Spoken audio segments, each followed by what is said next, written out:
Hi everyone. Just wanted to go over the week 6 quiz questions for everyone, just to give you some feedback on where things went wrong.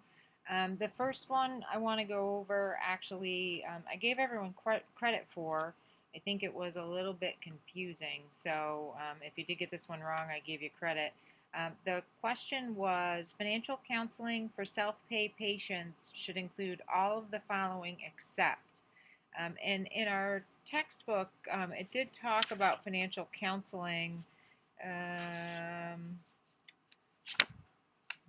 didn't mark that page. There's a section in there on financial counseling. Oh, there it is on page 230 and 231 in the text. But I think our discussion and the discussion boards may have confused some folks. So the correct answer was assistance in setting up a credit card to pay their bills. And you would never, as a financial counselor, you would never want to help someone to go out and get a credit card to pay their bills. If they have credit, and it does actually talk in the textbook, it does talk about perhaps talking to patients about evaluating other payment options. However, as we were talking in the discussion boards, there some facilities, organizations are actually setting up credit cards of their own as credit options. So that's not exactly what this question was getting at, but I think that sent some people awry. And obviously, many facilities do have credit options.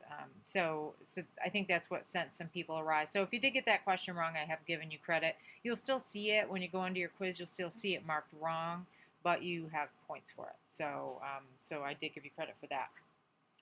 Another one that folks got wrong fairly commonly, if you got questions wrong, not everybody got questions wrong, but if some folks got this one wrong, which of the following is a reason why a hospital may not always collect money due at the time of service?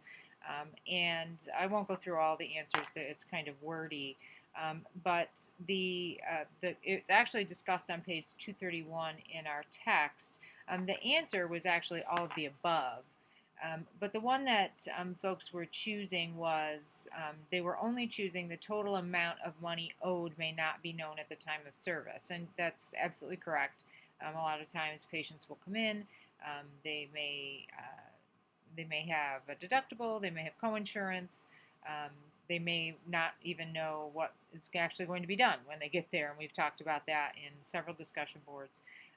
But the other answers as well about poor public relations or even hospitals not allowing money to be collected at the time of service, those are answers as well. So check out page 231 in the text. There's a whole list. There's actually others as well that were found in a study of different reasons why hospitals may not be collecting at the time of service.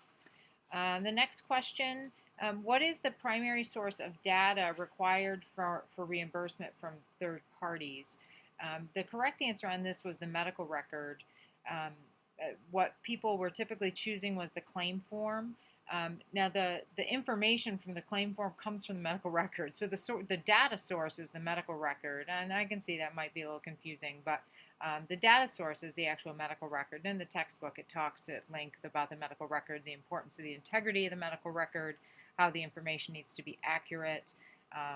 A lot of fraud and abuse claims come from a lack of integrity in the medical record, poor documentation or fraudulent documentation, etc. So our correct answer on that one was the medical record. The next question, it was the Fair Credit Reporting Act, and then there were several statements. In our textbook on page 235 is where the Fair Credit Reporting Act is discussed. So the Fair Credit Reporting Act governs the use of credit reports. That was our answer. But some other folks chose that it applied only if an organization contracts with a collection agency. And that's not necessarily the case if you yourself are actually issuing credit. Some facilities will issue credit out of their own facility, not just a payment plan, but actual credit. So it could apply in those cases if you are using credit reports to issue credit out of your facility. So the Fair Credit Reporting Act could apply to you in those instances.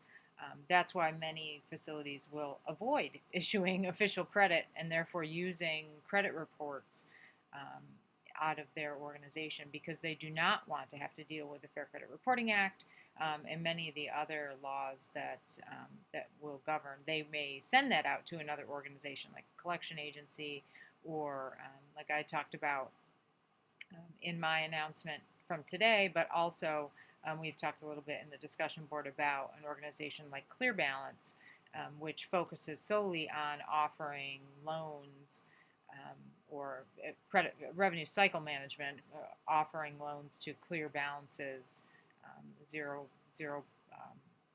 interest loans, those types of things. So, and someone had shared that from Novant Health, which is in the Carolinas, in North Carolina, Charlotte area.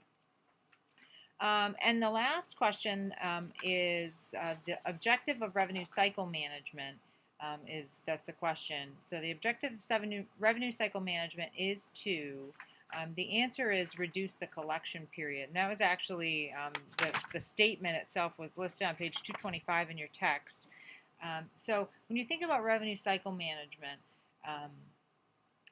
the entire purpose of revenue cycle management is to fix that revenue cycle. So what you're trying to do is make it shorter. It's really what. So obviously, reduce that collection period. So like we had talked about at the very beginning of last week, so on Monday of last week in the announcement, the revenue cycle is from the birth to the death of the account, zero balance to zero balance, and you want to make that time period as short as possible. So so the objective of the revenue cycle management of RCM is to make that birth to death as short as possible. It's the opposite of actual healthcare, where we want to extend that period.